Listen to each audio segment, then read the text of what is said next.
Yeah, thank you. The premise of it, I like it. Thank you. Yeah. Today, I'm honored to welcome a deeply respected and beloved OBGYN in the South Bay area, Dr. Cristal Lynch. Someone who has guided thousands of women from childbirth to menopause and every chapter in between. Dr. Cristal Lynch has been practicing at Torrance Memorial Medical Center for over 30 years. She has served as the executive chief president during her residency years at MLK and served as the chief department of OBGYN at Torrance Memorial Medical Center during her practicing. Right now, she's practicing concierge, modern woman, health woman care in the South Bay area that has been very successful. She's known for her calm strength and her devotion to her patients, and the way she translates complex hormonal change into compassionate, personalized care. Tonight, we get to hear the story behind the white coat, her journey, her decisions, and passion for women's health. Crystal, welcome. I'm so happy you're here today. Thank you so much. I'm happy you're too. I'm excited. Okay, so Crystal, I'm going to ask you today some questions, and I would like for you to take your time and answer me and tell me about your experience in many things in your practice, in your personal life. We need to just, that's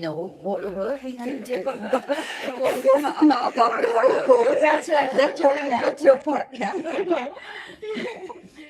So, what is Cristal Lynch beyond the OBGYN title? Can you tell us more about yourself? Well, okay. So I'm a mom. I have two kids. And my son, he'll be 29 next week, and my daughter's 24, and they're great. They were with me throughout all of these years. I used to take them into the hospital with me and put them into the call room when I go deliver a baby and then pick them up on the way back out.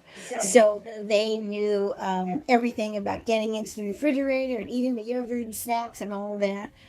So we were busy. And she was in theater and he was in baseball. And so we were very busy with that. I also I'm married. I've been married 34 years. Oh. And then what the hobbies are that I really like to cook. I like to take cooking classes wherever I am. On the travels, I taken a lot of cooking classes locally here, and I don't make up recipes, but I do follow them to the T, and I just like how one thing can become another.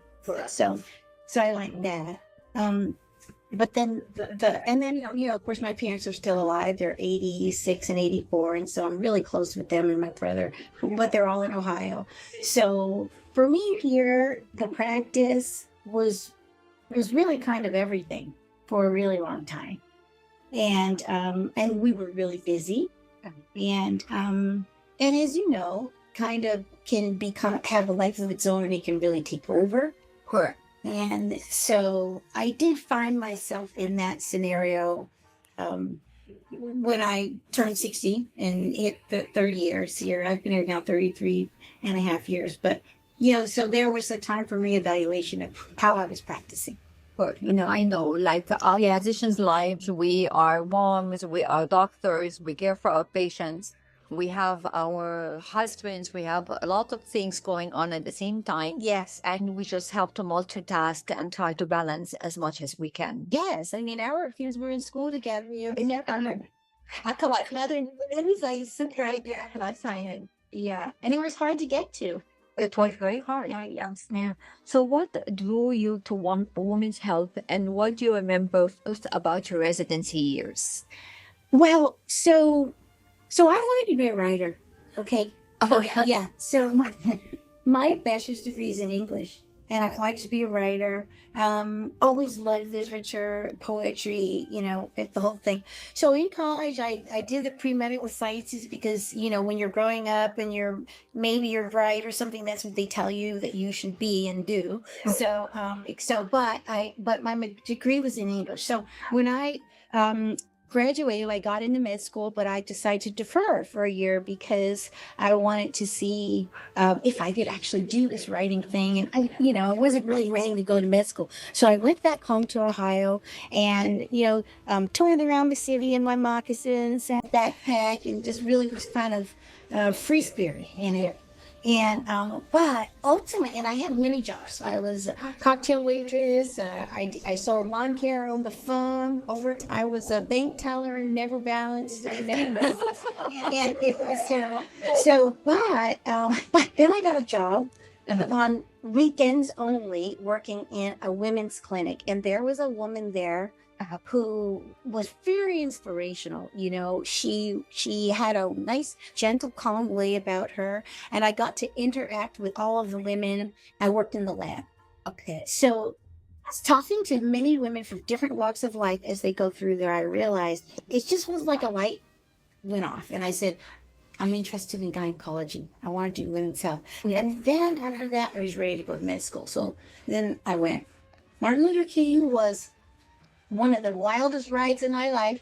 I remember I graduated and I'm like, yeah, oh, it was insane. My very first night, I think it was my 2015 baby. After I never do it before. And our spinal because we had a center one. Yeah. There they talked me in and then they said, okay, let me go. Yeah, so you that off, I remember my first initial audio and then went to go to the door and this person signed a degree and she's really great women short and I offer to the side in a lot. So I did that. But Brazil, what Brazil, that experience was just fine and we were best training, really. You remember, so you could do it. Yes. Okay, so Dr. Lynch, after 10 years in Torrance, what keeps you passionate about medicine? Well, I really love it. I like the innovation, business. Now that we have many don't have just aesthetics anymore. Okay, well, I like the aesthetics. I ate, slept, and breathed it, and I really loved it. It was exciting. You had drama, they had tears, you had emotion, and you like emergencies, you had blood, and got everything. Yes, this was so like a complete novel. Chickens was from the road, but one drama, and could say.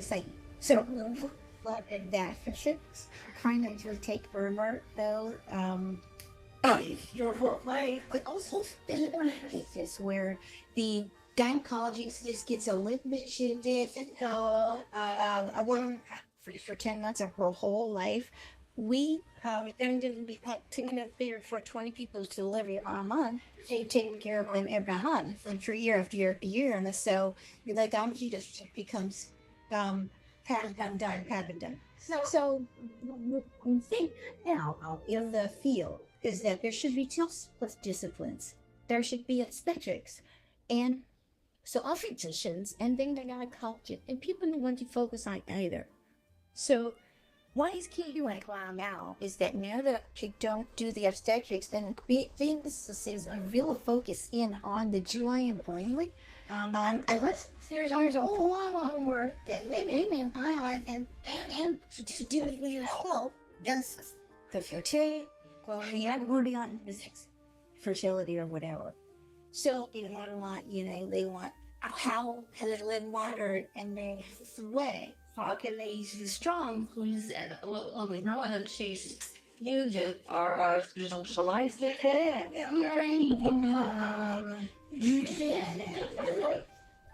But my life is just having 45 minutes now to sit and talk with them. Yeah, I love my filter have my style is when I talk to patients. My style is when I deal with names and mistakes. I only right. Yeah. So to ask you one moment your best traditional practice is not aligned with the people I'm not to you. Okay, so this is a good question. So they had, and at one point there, we had about 87 patients active on the roster, and there were four higher partners, and there were four of us, and there were two full-time nurse practitioners, two part-time nurse practitioners. So the office was busy, well, bustling, people coming in now. It will so we were getting the patient complaints, and then that was coming to our ears, and that was really it's tricky to come in, see someone, and I have to need this for the first 15 minutes of the visit, and then get down to the business. So kind of just the business, and that order to reimburse and make a whip. I had to see everything in it. Well, there's a lot more like names on and on. You will worry too. So some of the visits you never get paid. Yeah, goodness, there's offices that think that you're there for 2 hours, and the real people that they knew how little it is. Now, which is obviously Most of the cuisines. And that thing is best friend. So we had a good other friend now works in insurance now, has left the clinical practice altogether, and she says she's told outright to just deny. Yes. So about 5 years ago, we started looking into any sort of alternative. We talked to private equity groups several times, but close here, PEPS model, but circuit back again. This was really the brainchild of my partner, Dr. Vizur. Alex Vizur really pushed this for our entire group. We were terrified, but we were scared. Oh, it's still in life. Well, but what one wanted to do was not have to put eyes. It's very quickly need an HMO and have to buy the supplies and then give them to the patients, and then but getting the reimbursement on the back end was tough. Now, a lot of times we weren't getting reimbursed, and some we were not actually even being paid. Right? I know for those of the various pay respect what you want anyway, Working. So we okay. Not only are there no satisfaction, and we're working so hard. You're there for 7:40 about 8 p.m. and we're seeing people every 15 minutes, and they rate them with the metrics that the insurance companies were putting on us for. You did 3 me this month, and our goal 2. So almost the open finances, but you need already by that. So murder, seemed like it was being distilled down into metrics. Isn't that real life like asking for more doctors and more doctors, and they're abusing us in the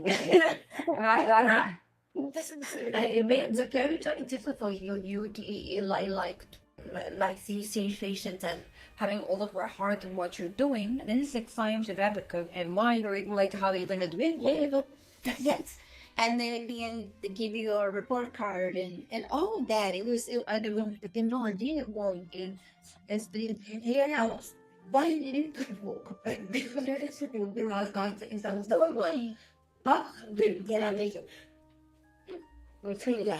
but it really just tests this to evasion. Of course, they don't and do that with you like you're not right either.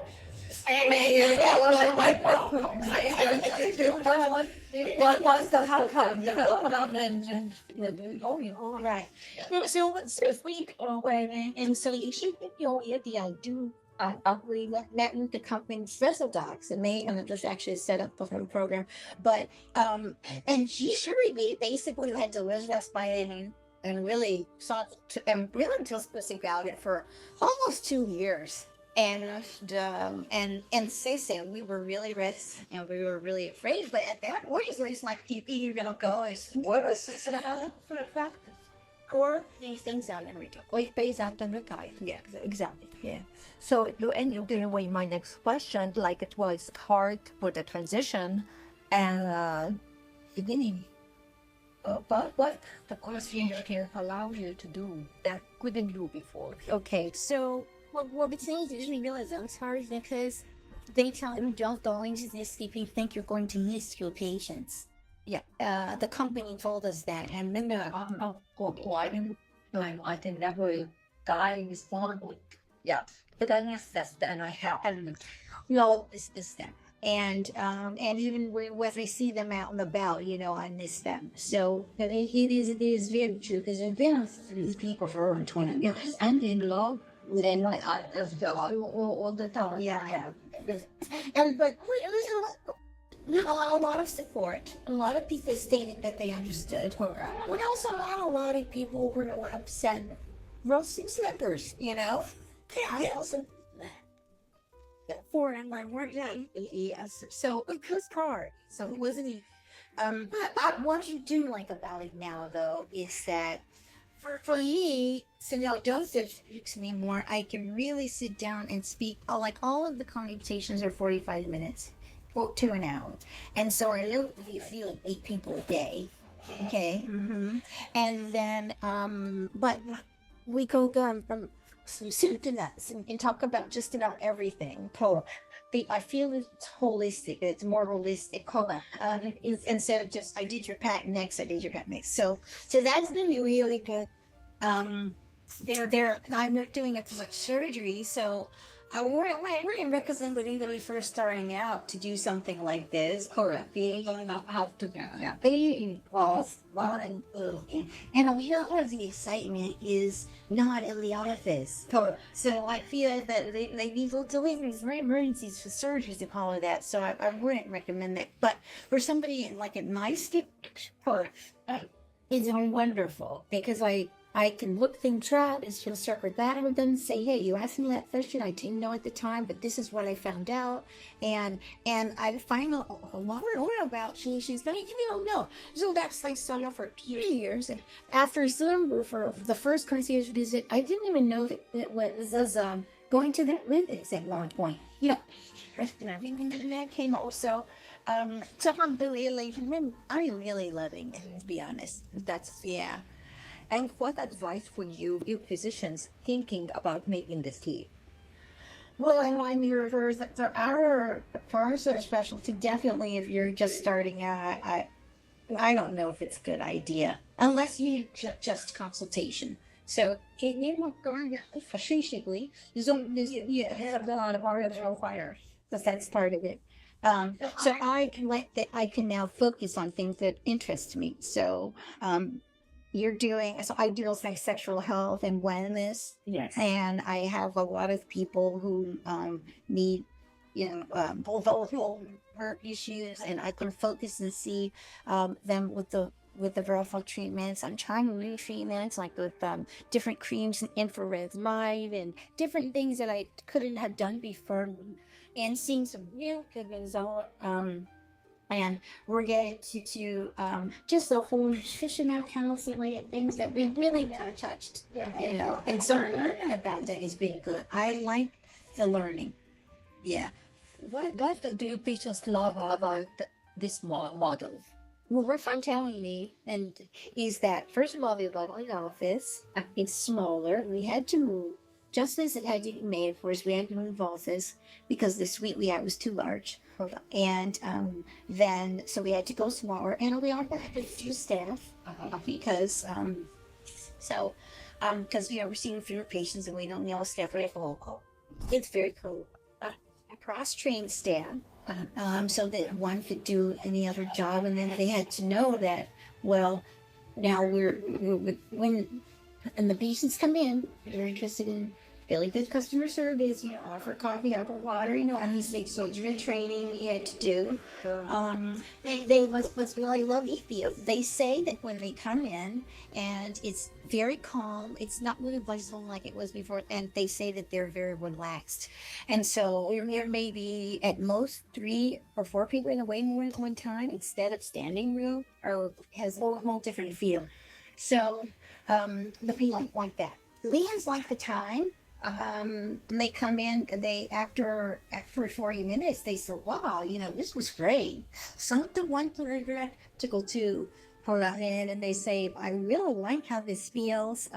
We just nighttime things, which I really like. I mean, we'll do like a whole, for Valentine's Day, we did a romance and mind, soul connection, sexual thing. And then also did like, my menopause movie.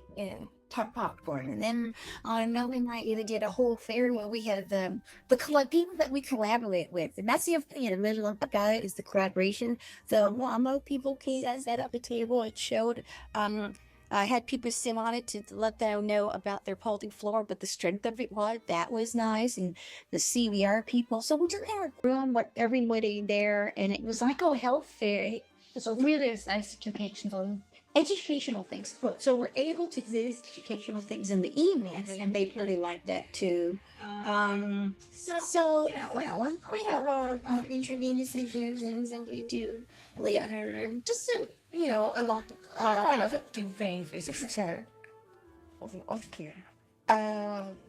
How do you evaluate one hormone therapy is appropriate? So, this is me done by my symptomatology. So, somebody comes in and says they think they might be perimenopausal. Of course, it's invisible, so it's a matter of has the period actually really stopped? Or are you still having this full period? What are the symptoms? And then for how long? And then the blood draw, we get lab work to take a look. Don't make wise new based on lab only though, because that's not adequate. But piece together our puzzle. So how are you feeling? Most of you people, they call it NFLM these days, not feeling like myself. Yeah, man, actually come in, and that's the urge that you complain. And so they think that's low, but and sometimes it's not low. Except we'll talk unless you explore more with it. But like especially the incontinence, nobody wants to talk about the urinary incontinence until then. Some patients have problems with urge incontinence. There's the bathroom. That's right. For leaking, and but in learning after cause, I say every day, don't with this problem. Huge. And it's always the last thing they mentioned were the historically. But now, I just have sort of a checklist and go down and ask about, vasomotor symptoms, vaginal kindness, don't go bigger on the more following. Something. Let's get out that.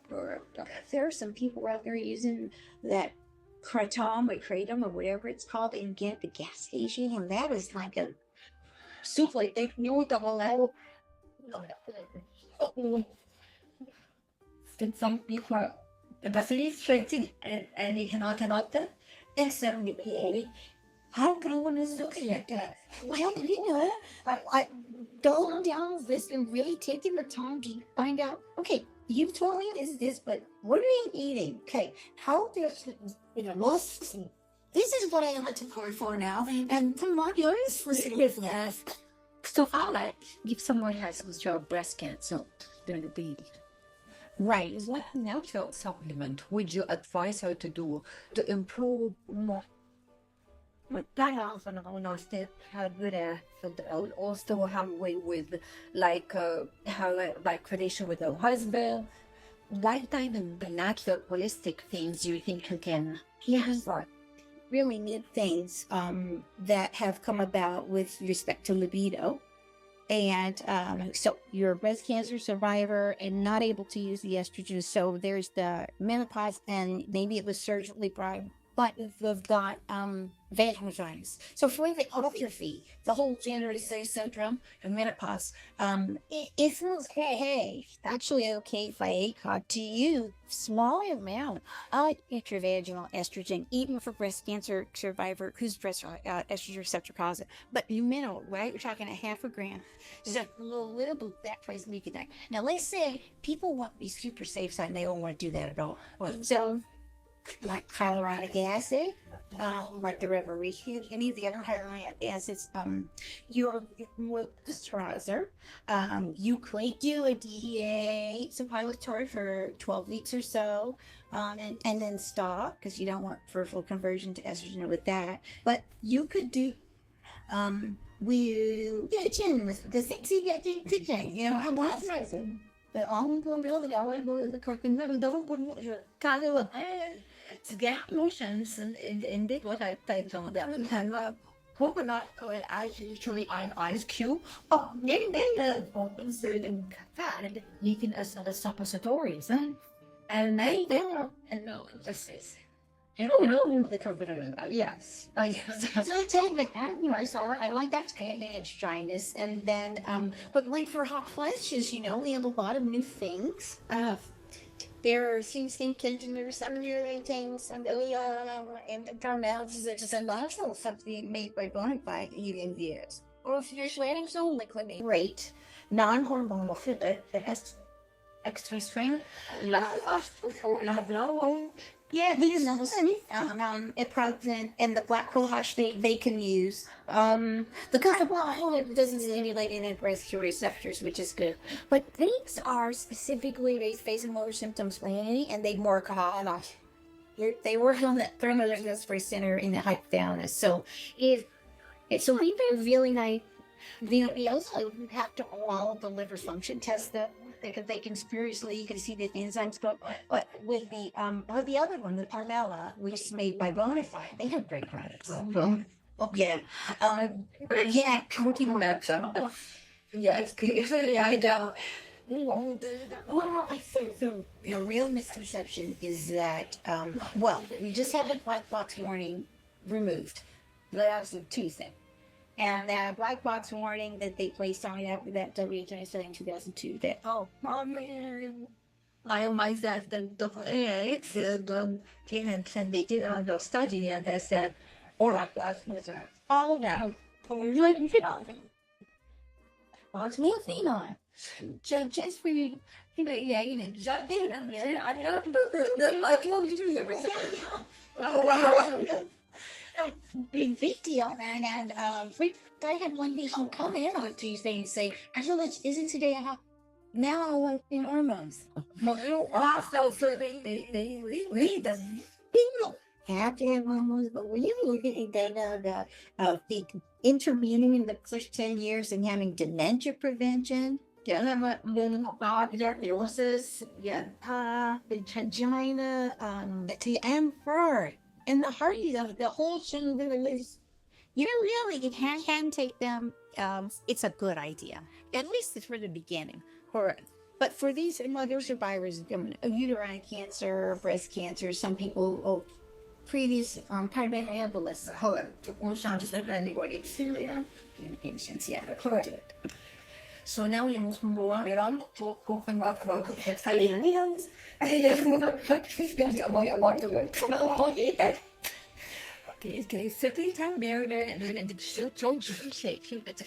As physician, how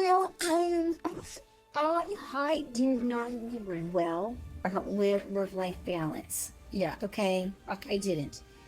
And so, if I could change anything, what I would do is I probably would utilize the call board more. Instead of looking up per day, you would look up and there might be 4 people from the call group all sitting there waiting for their patient to deliver. Because we all just believe that we're going to come in for everybody. Correct. And so the people aren't doing that now. The younger generation are much smarter about work-life balance. So I would have probably done a lot more drop-off, pick-up, field trips. Yeah. Okay. I was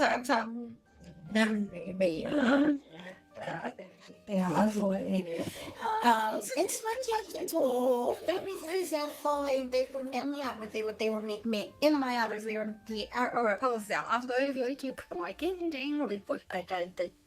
So yes, save them like the dawn, and then you're there. So I did have some bumpy road in my marital relationship because of having to go places and leave early, drive separately. Her patients and her work really were prioritized for and so I would probably change that a little bit too. Without looking back, I look at I can be with. Yeah. What brings you joy outside of medicine? So we're talking about cooking and not cooking. I love traveling. I haven't really done some recently. But I love traveling. And I really love cooking. But you know what? This is not even what I really want. And I'm going to be honest, Netflix. I just love Netflix. I love them. I love Netflix. I love Apple TV, and also, I mean, I'm kind of like, yeah. And I remember, and I just really mind, yeah, I can immerse, and I can, thank you back up because I can get through a series in like a day and a half. I might be up till 3 a.m. Well, yeah, yes, that would power through. And what I like about it is that everything's there. So I watch the Vikings, okay, and historical fiction. I watch British, the Brick Box, everything that I've murder dream. And they all go into the Swedish with the subtitle. I'd always like to listen to my language when I read the English subtitles. Yeah, one of the English ones, and then go over into the Spanish speaking. Just more. It was so amazing. So it's not really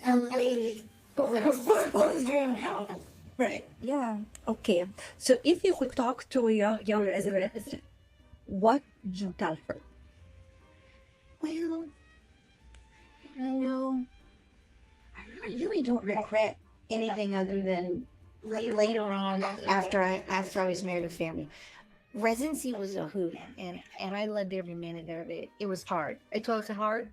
It was hard, but I had great friends, and I had a lot of good experience. And different practice. What even I've said that I regret about the things or what I would have changed. I feel like at the end of the day, At that time, there was no other choice. And other things in life going on that force you to maybe at that time to be the breadwinner or like that's suited. It suited me. It suited my personality. It suited the fact that I just felt like it's the right thing to do. We all make the background is that my dad is a pastor, and we were all about service always. Oh, and so it's sort of how I grew up. And we always put other people first. Not saying that that's the right thing to do. It's just how I grew up. And so what is my career? I think because that teach you compassion and love how hard you to be able to serve as much as possible. And that's that kind of training that brings like the best physician. I think we really looked there with the compassion and everything. I didn't go at some point have to practice some boundary setting. I did crash and then practice some boundary setting at some point, and that was tough. But I learned to do that, and I think it's kind of where the Netflix came too. It's like I shut up. So in a way.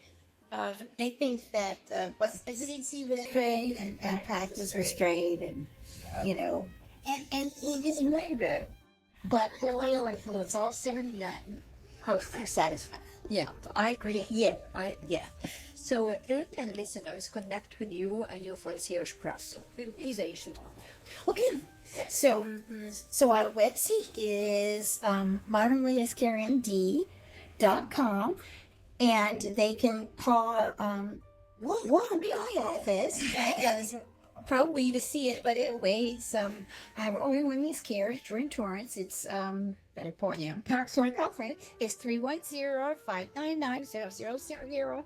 And we are available for our for meet and greets. Or they come in and see if it's a fit. It is not for everyone. It's not necessary for everyone. If there's a young person who just needs to help and go on about their business, you don't have to come and join a course here. We have 2 nurse practitioners who see people outside of that. That's all. Yeah. Okay, that's great. I want to thank you so much for coming today, and I would like to thank you all. Yes. It was a great experience and a great experience for Erica. And I hope we can sit and shake it. And so much always appreciate everything. Do you want it? No, do you want me to the sucker? Yes, I'm not. Thank you so much. Thank you. Yeah. About my week, last week we went to Nashville. We had great dinners. We attended the Athena Health Strive, and it was a lot of fun. We came back. We had the dogs waiting for us, very, very anxious to see us, to the extent that they've been very naughty at the ranch, as you can see in the introduction video. The fun part or the creative part I did this week is I use one of my poem and I wrote an AI song with it. So if you want to listen to that, I'm gonna play it right now. 1 second. Made me cry. Something like that. But you didn't see your love in my eye. You will my mind, I might ever sing. Time words just they was true for me. You will regret. And I don't know who will regret or regret what, but I just wanted to do something creative. Thank you everyone for watching, and I'll see you back next week for Beyond the Stethoscope.